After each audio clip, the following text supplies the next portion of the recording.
Good day po, ako po si Vince, primary operator ng Embro machine dito sa Audion 2. Ito po ang aming machine. As of March 19, madalas po ito magamit. Ako po ay naka 196 na run. Nagpahinga po ito noong March 11 at 15. Sa consumables naman po, nag-consume po ako ng isang white at black thread at 2 meters na pilon.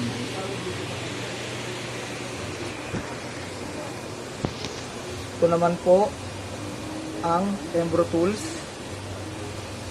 bobbin winder, AVR, frames.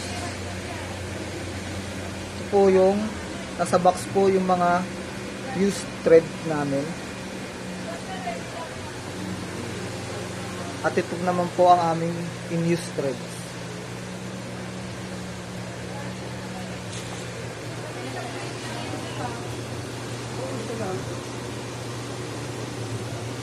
Updated po ang inventory report as of March 18 kahapon.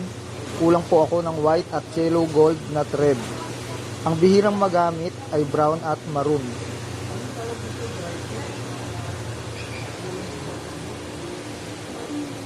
Ito naman po ang monitor. Ang USB po na gamit namin. Ang needle bar.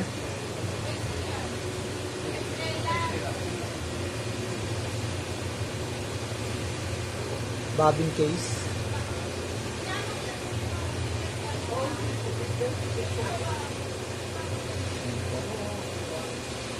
Ang oil ay nasa tamang level.